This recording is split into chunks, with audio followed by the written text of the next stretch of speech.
UFC 320 is finally here. I'm going to give a full card predictions. But before we get into it, I just need to say this, yeah? This card is absolutely stacked, no doubt about it, right? But this has potential to be one of the most underwhelming cards ever. Because you got to think about it. We've got two of the most boring champions at the moment on the card. You know, we've got Zalal, that speaks for itself. And even Khalil Roundtree, sometimes he can be very boring too. It's shown in his last fight. So I'm just saying, maybe I'm absolutely wrong and I look retarded. But yeah, let's just get straight into predictions. Am I gonna go from the prelims? Am I? No, I'm not. I'm gonna go straight from the main event. Magomed Ankalaev, the new champion versus the former champion Alex Pereira. Now, I predicted. You can go back on my channel. I did a breakdown when I used to do them, and I predicted this fight to a T so perfectly. And this time, I'm kind of tempted to choose Pereira, but I'm not gonna lie, because Pereira had way more success than I thought, and least success than I thought. It's a weird one. Um, but my main thing with this one is just I watched a few of Alex Pereira's kickboxing bouts. Southpaws, man, he struggles with southpaws. Like the leg kicks aren't as successful with southpaws. They just aren't. You can rewatch them. They just aren't. They aren't like they probably hurt. In fact, they do probably hurt, right? But they're just not as successful if you're an orthodox fighter. It just that's just a fact. And in fact, I'm starting to think the more this fight gets closer and closer, that Pereira's going to try and rush a finish because he's going to get peppered with all them shots that Magomed likes to do on the outside and just counter him. And I think I've got a feeling that Magomed Ankalaev is going to capitalise on rocking him. I do think Magomed's going to rock him, but I also think Pereira's going to rock him. And it's like, who's going to capitalise more defensively? And we've seen Pereira get knocked out going for a finish. We've seen his head wide open to be smacked going for a finish against Khalil Roundtree. And it's like, I don't know. I don't know, you know what I mean? Like, I'm starting to think that Ankalaev's going to finish him. I really am. I'm choosing Ankalaev again. I don't know if I want to go a finish just yet. But I'm tempted to go with a second round finish or a third round finish. Because, like I said, if he can find the chin once and a couple times in that fight where he rocked him, like in once in like the middle rounds, he can definitely do it again. And maybe this time this is what he needs a finish. Because although he's one of the most boring champions ever, he's one of the most technically low output fighters probably on the roster. He's very underrated. And yeah, I don't know. I really don't know if I can choose Pereira confidently because realistically, what can he do? What, use his jab more? You think if he uses his jab more that he's gonna like just become some sort of fucking Magomed Slayer? Like, no, I really don't think so. And I don't even think the takedowns are that much of a thing in the fight, to be fair. It definitely was in the first fight, but in this fight, I don't think so. I think Magomed's gonna be like, yeah, fuck that, I am wasting my energy. But yeah, yeah, I'm choosing Magomed. I think you're a bit of a fool if you're gonna choose Pereira. I don't think like Pereira's at the end of his like career in the sport. What else can I say? What else can I say? We're gonna move on now. We're gonna move on to Marab versus Corey Sanhagen. I'm still godsmacked on how Marab's came champion. I still am. I still am. And I'm gonna try and keep it unbiased because I really hate Marab. But I'm going with Marab. Again, I think you're foolish if you're going to choose Corey Sanhagen. Although I do think people are counting out Corey Sanhagen like he's just some bum. He's not a fucking bum. He's really good. Uh, I think the main issues for Corey is just purely his length. I think for if you want to create the ideal fighter to beat Merab, you need a shorter fighter who's powerful and has great takedown defense. Off the top of my head, I'd say like a Song Yadong would be a really good matchup to beat Merab, but he also gasses out. You need a good gas tank too, so probably not Song Yadong. But I do think Corey can present some difficulty to Merab. I really want to know how Merab came champion. Like when I watch him fight, he doesn't look technical anywhere. Like when I'm looking at him, I'm like, this is why I pretty much chose against him in every single bout. He hasn't looked impressive to me in the slightest. He just has really good cardio and fails endless takedowns, and then just lays in top position while emoting. You know what I mean? It's not impressive to me. There's nothing thingy, but he just fucking wins. So like, can I really doubt it? And yeah, I can say, well, the first fight I thought O'Malley won. The Umar fight, I've also thought Umar won that one. You know, like what can I say? What can I say? And yeah, I can really see Corey Sandhagen giving some issues. But I still think he's going to get... People are choosing... Let's get this out there. People are choosing Merab by finish. That ain't happening. I don't think that's happening. I'm going to fucking hate myself if I get this wrong. I don't think Merab's going to finish Corey Sandhagen. I know his coaches are saying, oh, this, that, and the other. He's finishing everyone in the gym. But I don't think so. I think they're just bigging up Merab. If you watch the first fight, Sean was putting his head in guillotines and stuff, positions to be guillotined. I think they trained that guillotine specifically for that. I think that was purely a thing of good preparation going into a rematch. I don't think it was anything to do with, wow, Merab's so good. I think they just waited for that moment and were like, yeah, we're going to go for this guillotine. We're going to train this guillotine. The minute you get in that position, you're going to go for the guillotine. And that's what I thought what happened. It wasn't anything like, oh yeah, Merab did this and rolled into this and then got the anaconda choke and then switched it into a ninja choke. Like, no. No. But yeah, hang on, let's get into how I can think Corey Sandhagen can present some sort of like adversity towards him, I guess. Footlocks, that's the main thing.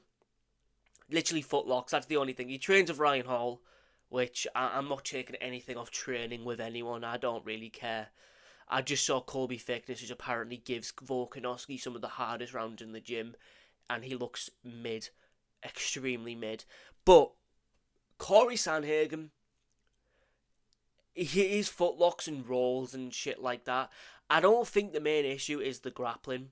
I think he can hold his own in the grappling. My main issue for him is just that you could see in the Umar fight, he got frustrated a lot.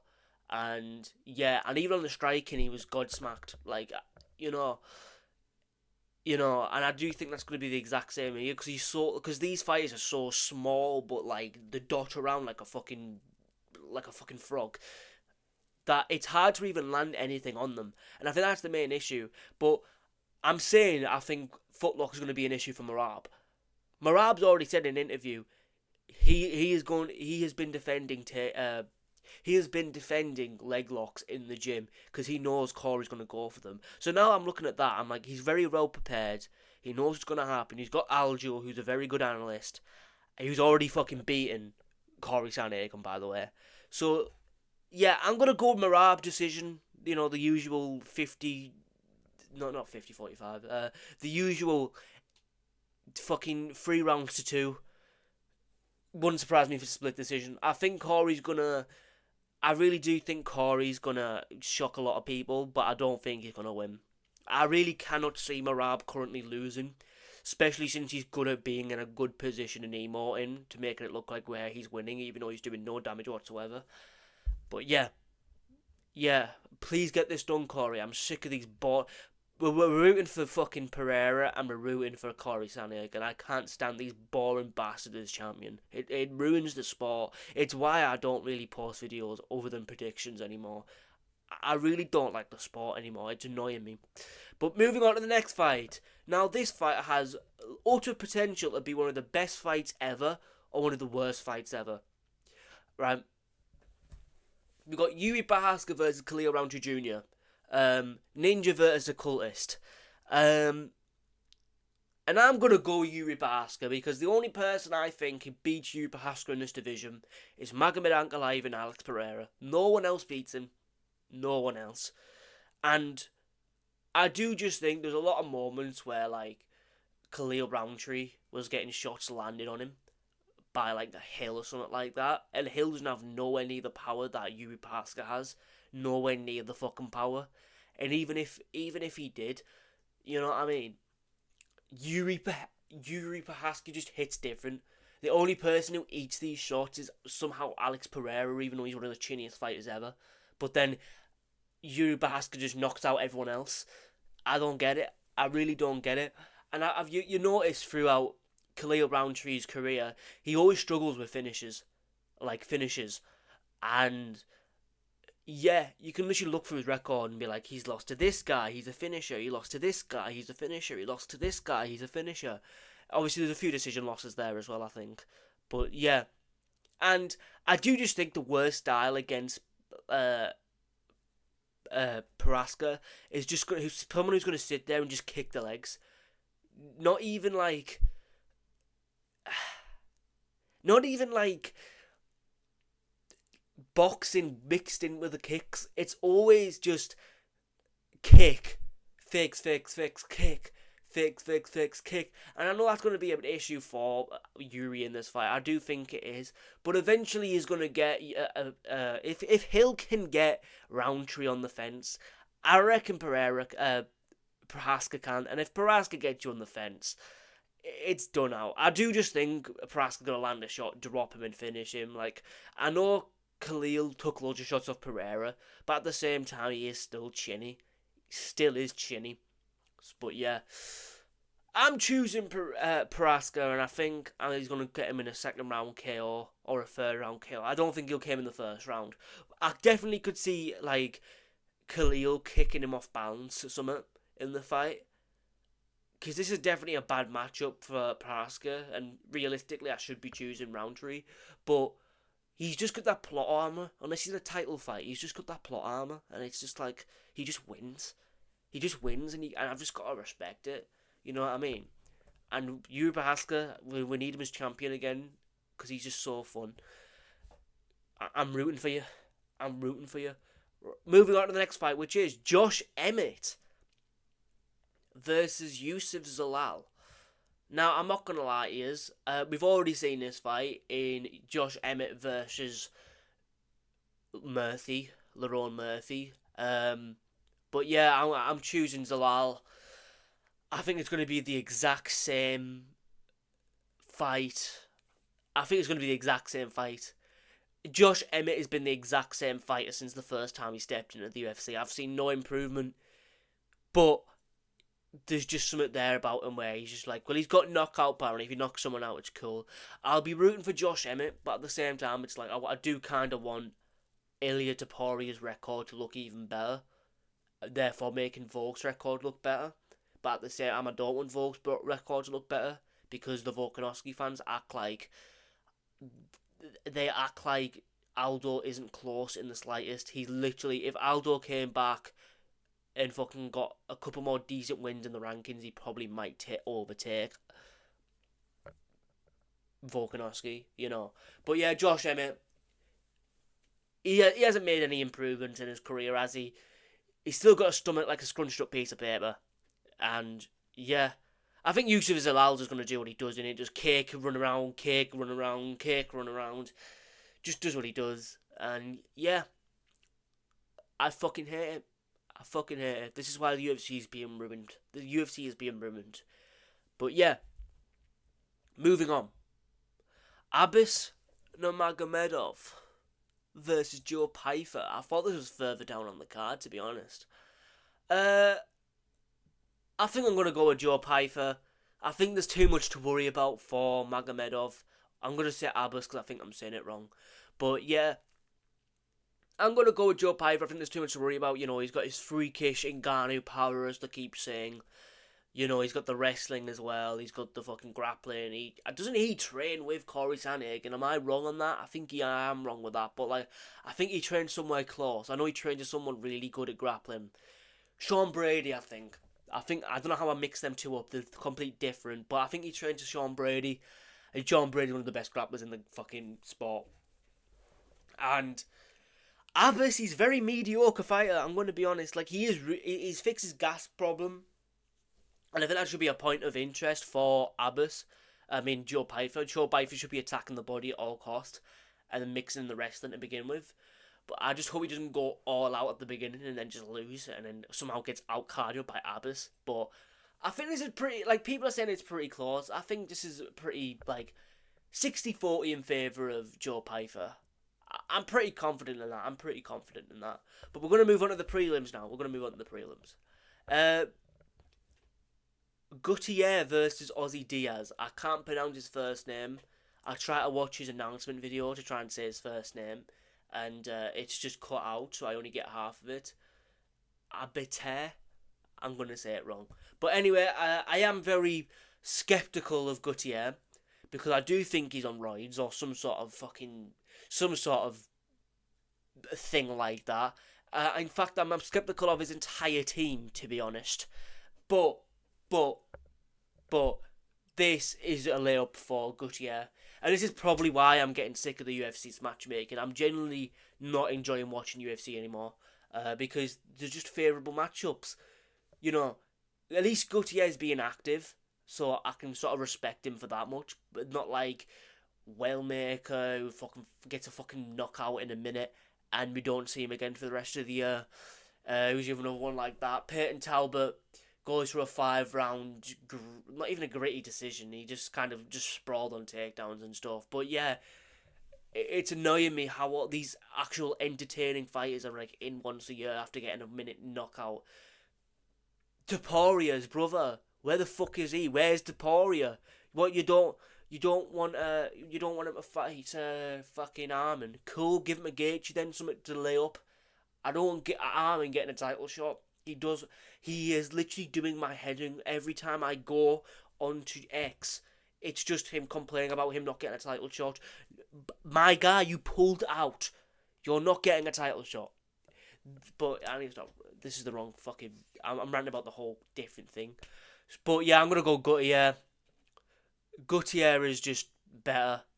You know, I think he's got real problem in the division status at the moment. But yeah, they are moving through the division very slowly. I think he's young, so this is probably the best way to do it. I think he's still like 20 something, so maybe this is the best way to do it. But I still want to see him in the rankings, man. I want to fight someone like at least half mediocre or decent. You know what I mean?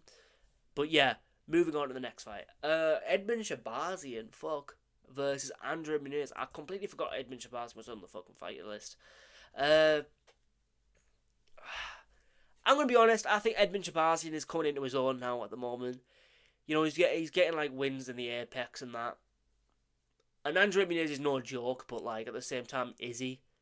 He's got that grappling game, but what else? So I think Edmund Shabazian is probably he's been working on his grappling too, so I don't think he'll lose here. He shouldn't lose here unless he's retarded. Yeah, he has had a grappling problem in his game his entire career, but I trust him, and I'm putting my hand on my fucking heart, and I'm not buying a webcam because I'm ugly as fuck, so you can't see this shit. But if you lose this and I lose my winning streak of every single fucking fight getting wrong, I'm gonna cry. That's all I'm saying. Yeah, moving on. Chris Gutierrez versus Basharat. I'm gonna go with Basharat. Purely off of just Gutierrez is very mediocre, so is Basharat, but Basharat can sort of win fights through looking like he's winning a fight, through laying on top position, sort of smudging people instead of actually fighting. And I think, yeah, Gutierrez is going to have a problem with that. I think the main issue is obviously the kicks, you know, it's pretty average Gutierrez thing, you know, avoid the kicks, but yeah. Why haven't they put Kevin Vallejos on this card? He hasn't fought long ago, or am I wrong on that? They should have put Kevin Vallejos on this card, or the next card, or the Jack de la Madalena card. You know, but moving on. Daniel Daniel Santos versus, this is the Korean Zombies. I don't even know. Is his son a prospect? I don't even know. But he's 9-0, which is impressive, but it's on the Asian regional circuit, which isn't actually that impressive if you think about it. But I'm going to go Daniel Santos. I was about to choose him against our English Chad, Davy Grant, but then he pulled out. So, and I think both of them, they're super high level, but Daniel Santos, I think he's going to be ranked soon. And also, what is wrong with his glove? Why does his glove seem fucking huge? Why is he wearing an XXXL glove? Why is he wearing Brock Lesnar's glove? You know what I mean? Like, what the fuck? What is that? But yeah, I'm choosing Daniel Santos. I would give reasons why, but like, just watch them side by side and you'll understand why. Moving on, Beatty Chasson versus. Oh, right. Records. Macy Chasson has 4 losses. She has 8 losses. I'm choosing Macy Chasson. Moving on. Patchy Mix versus some regional guy. I'm going to have to go with Patchy Mix here because at least he's had a fight in the UFC. Yeah, but this will really show how shit Patchy Mix is. Because if he has a competitive fight with some random regional fighter, yeah, he's going to be nothing. I always thought he was going to be like top 15. I think I said that in the 316 video, but no head movement, stiff. He always fights like that. I don't know why everyone was like, oh, he's so stiff, he doesn't move his head. Have you not watched his fight? Have you not watched it? Am I the only one who sat here and watched a couple of his fights? But yeah, I'm going to go Patchy Mix. I haven't watched this guy fight. For all I know, he could be the next fucking Khabib Nurmagomedov. He could be the next fucking GSP on the regional scene. For all I know, he could be an absolute CM Punk lookalike on the regional scene, and who knows? But I'm going to go to Patchy Mix. I've actually seen him fight. And we have got, I can't pronounce this Kazakhstani guy's name, and I love how it always takes a piss to load. And neither of these guys I can pronounce the name of. Veretnikov and Serrano. I'm gonna go with Frekretinov because Frekretinov has well, I was looking for the record before going through this, and I remembered how the fight, and I'm like, yeah, you're beating bottom level. He's fighting mid level, but at least he's got a win against one of the mid level. You haven't got a one win against a mid level fighter. You know what I mean? So I'm being forced to go with the Kazakhstani guy. But yeah, I could be wrong. I can't be bothered watching these two fight. For all I remember, it was a split decision against Prado, and yeah, I don't want to really go watch a split decision if I'm honest, because it just pisses me off. Moving on. Brahamaj versus Austin Vanderford.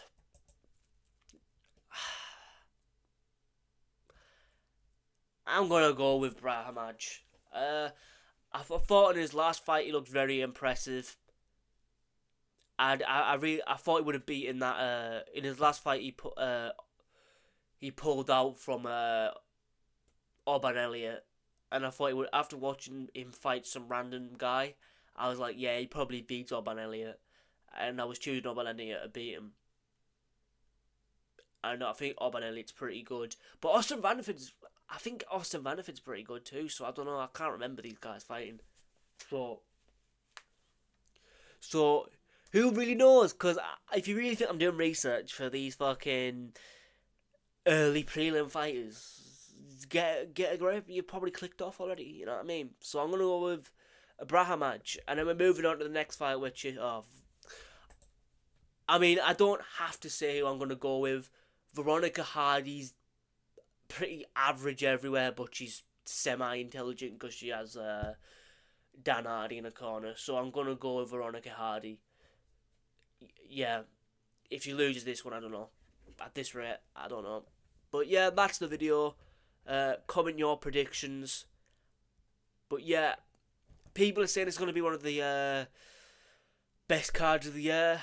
I've got a feeling that, right, because you've got to think we've got Magomed Ankalaev, a boring champion. We've got Merab Dvalishvili, a boring champion. We've got Khalil Roundtree, another boring guy.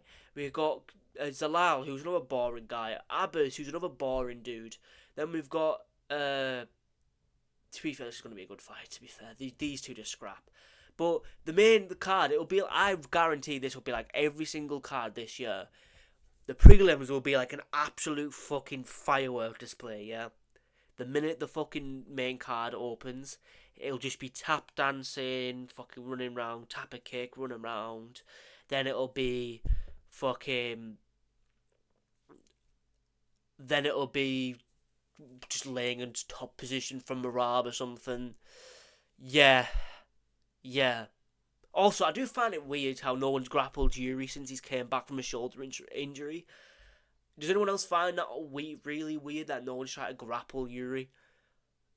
If like Khalil Roundtree comes out there and he just has like elite level wrestling from like Dagestan or something, I'm gonna kill myself. But yeah, that's the video.